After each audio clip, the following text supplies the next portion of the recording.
So you come out brand new. Well, to us, it's a brand new label. Yeah. And your album sells 4 million units. 4 million. Like you said, you wasn't even cracking gold, and you was hot, but you wasn't cracking gold. A year later. You sell A whole year later. 4 million units. That was amazing to me, man. Then y'all was right after that. Is that when y'all dropped the Hot Boys? We dropped the Hot Boys after that. And that sold a million, right? Like I think it's 2. 2 million. It's 2 million. Yeah. 2 million. Your next record sells 2 million. Yeah. So, like, what's going on, man? Like, what's going on in this time? I'm having a ball. Right. I'm enjoying it. I'm making babies. Literally. I'm enjoying it, making babies. You know, I got married and settled down. You know, and and I'm still there now. I'm sure a lot of babies hit the sink, the toilet, the bed sheets. Yeah. Hey. I mean, listen, what do you mean? 4 million units? What the fuck you think was going on, combat? Hey. Of course. Yeah, of course. Thank you, Judy. So, but so things are going well. You're on the hottest upstart label right now. You knocking shit out the park that the big boys can't knock out. You know what I'm saying? And it's home. It's a comfortable home situation for you. What changes? When do you realize shit ain't right? Oh man, it's just me back checking things, you know. Just like, man, I'm me thinking I should have got this when when the money came, right. when the payoff days came, the royalties day came. Just didn't like the numbers, right? And because you sold. I got my lawyer. I got lawyered up, and like I said, the numbers wasn't right, and it was straight up about the money, straight about the money. Because you sold altogether like 8 million records, about 8 million records, and you get a lawyer. How did you sign? Like when you signed the Cash Money, was there a lawyer around? Wasn't a lawyer because it was more like a brotherhood, right? And we wasn't thinking of no lawyers. We didn't think we was gonna make it past local. Handshake deal, like a handshake deal. Man, back then it wasn't even a handshake. It was like, let's do this. Let's do this. Let's do this. I'm tired of being in the hood. Let's do this. Get out. I don't care. Like I won't get out. We had all of us had the same dream. When y'all was coming up, like when y'all was forming, was it? But we thought all of us thought we had part of the company. Okay. That's what it real. When the deal came, that's what our understanding was. Right. You know, and it really wasn't. Okay. But I wasn't mad about it. I just wanted to be compensated for it. Right. Let me backtrack a bit, man. As you guys are coming up, as you guys are really establishing the Cash Money brand, are y'all real competitive with like No Limit? Like, are y'all like, we about to show them, or is it like paying homage to them? Like, what was that? What was the attitude with that? It was definitely competing. Right. Definitely competing because we wanted to be the biggest company in New Orleans. Right. It's kind of hard when you got two companies in the city. In the same city. And they really kind of like on top of the music industry. You would think it's room, but it's not enough room. Right. I mean, especially with No Limit with 100 artists and us with just like 5 or 6. They damn sure did have 100 artists. Yeah, but even in the back of the day, I remember rumors that like y'all didn't like each other. I mean, and it wasn't like that because I was cool with Mystical. You know, we used to see each other in the club and drink. Soldier Slim from the Magnolia, that's somebody that was a friend of mine since kids, been around me since forever, man. I watched him grow up. So it was cool, but it was like a different team. The people, it was more of to the fans, we didn't care how you took it in because we was trying to make money. So if having that thought in your head meant you picking a side and buying my record, so be it. Right.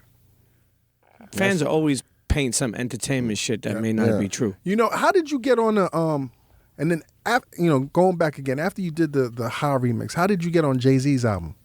He called. He called. Yep, he called. He said he got something he want to put me on. He called. Who did that track? Was it Timbaland? Who did that? The Snoopy track, right? Yeah. That's crazy. Were you in the studio with Nah, they sent it to me. They sent it to me. And you did the hook, right? I did the hook. That was a good song, man. I think that wasn't one of my favorite Jay-Z albums, but that was a good song on that album. Yeah, the album, man. That was he was in a controversial time with the Big Buck thing. Yes. Mm-hmm.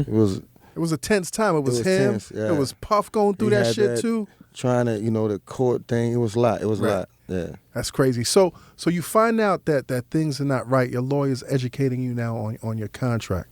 And it's not. Is it personal, or how is it when you bringing this up? I was taking it personal Right. at first because I thought it was all family. I thought it was all love. So I was like, man, I can't believe he'll do me that. I can't believe he'll do this. And what are they telling you? I stopped talking. We weren't talking. It was just lawyers. Stop talking. Yeah, I wasn't no more. Once the lawyers got involved, my lawyer's like, it's not in your best interest to have a conversation. Right. And Y'all never seen each other around the way or around movements and The shit get hot I mean, yeah, it would, but that's the reason why we stayed away from each other. because you knew shit would Well, lick off. like, I'm not looking for trouble if I'm Right. trying to get my money and I got the lawyer on it. Why? That ain't. I'm definitely not gonna get my money then. Now the rumor is like in terms of like the whole Cash Money posse, you was the livest nigga in the crew. I'm from the hood, bro. Aren't they from the hood? Like, aren't they from the Know Your Projects?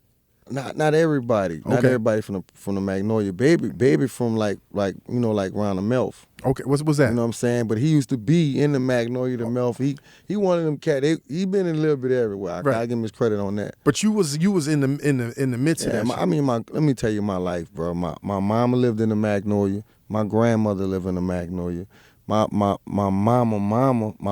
mama stayed in the Melfamine. My grandfather stayed by the St. Thomas Project. I was born Generations. a block away from the St. Thomas Project. Right.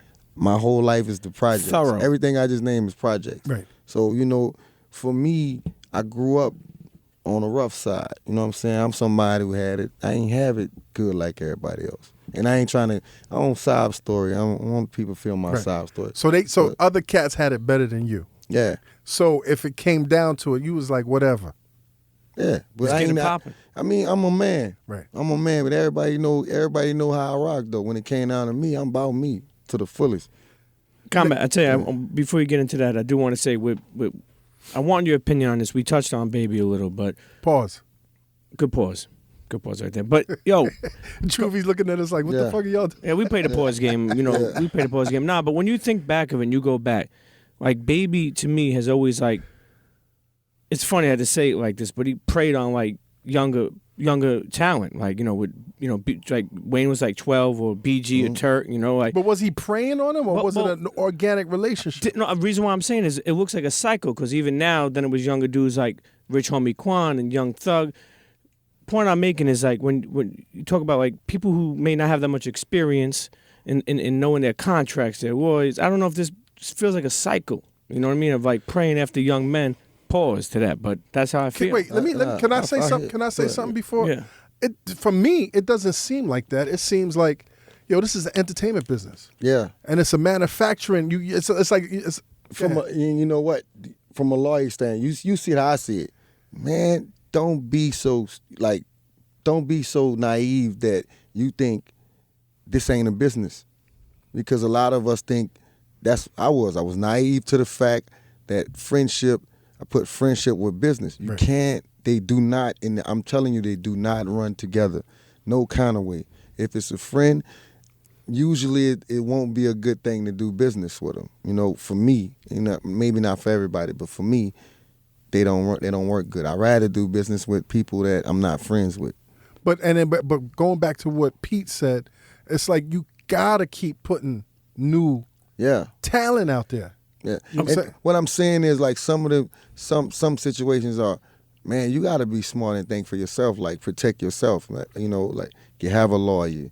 Of course have a lawyer, but don't have any kind of lawyer, have an entertainment lawyer, because I didn't see any kind of lawyers get whipped up too. So you got to be prepared for situations. Understand what mechanical royalties is. Right. Understand publishing credits. Understand, like a lot of things, artists don't even know publishing splits. I know it because I tell it to them all the time. Right. I have to sit down and literally, I do producers, artist contracts with my lawyer all the time, and I see cats don't understand splits. Cats don't understand mechanical royalties. They don't even understand the difference between net and gross. Right. So it's a learning experience that you have to have in order to be in this business.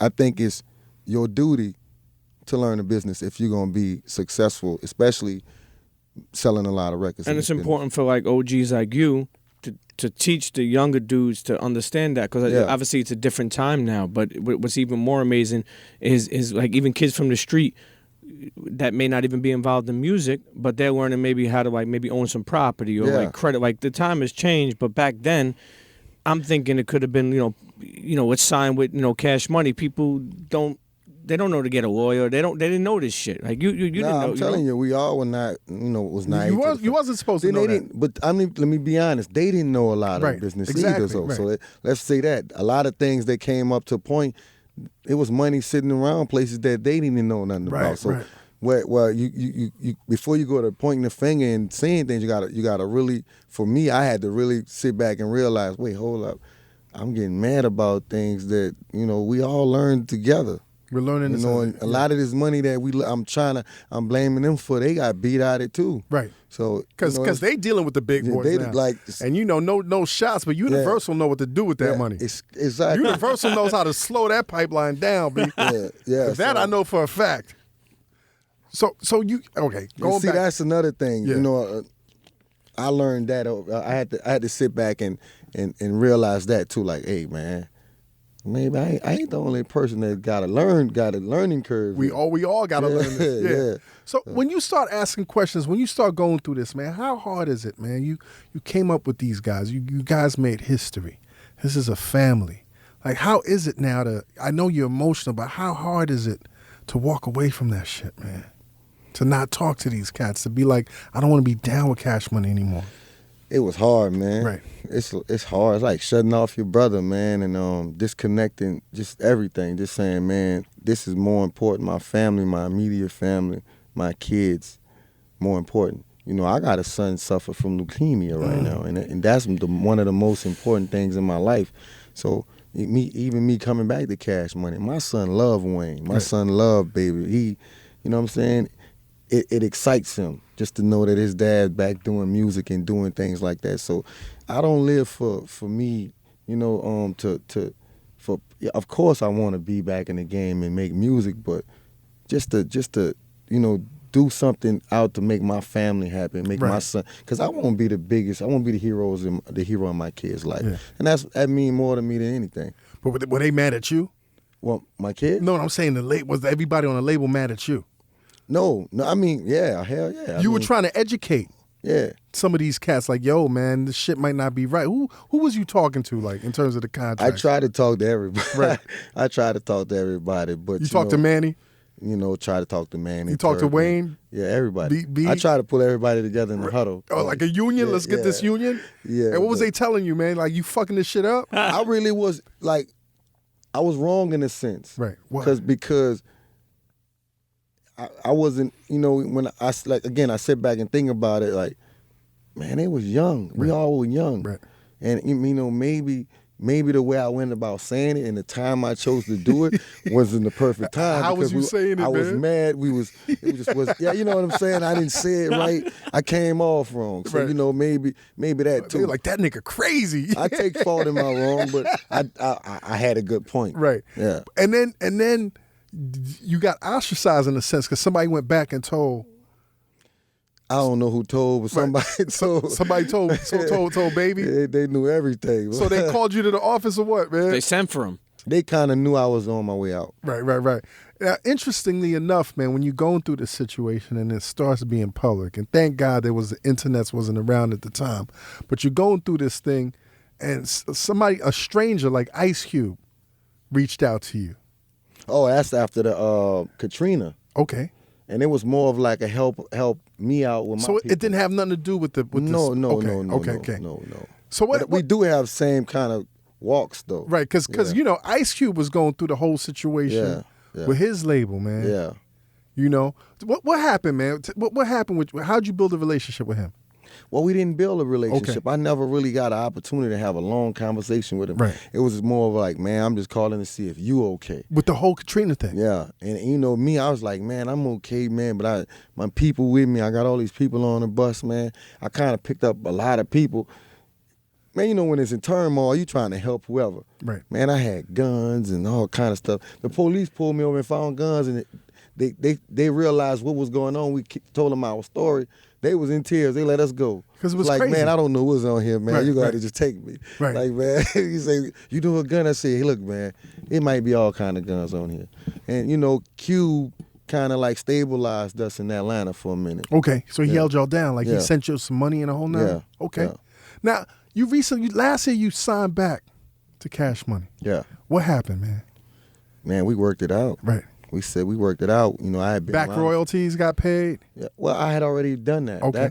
That was the thing. We had negotiated that years ago. Right. That's how the Juvenile Great album even came out. Okay. So the business was The done slow back- motion record. Yeah, that's how that even That's came a great about. record, man. Thank you.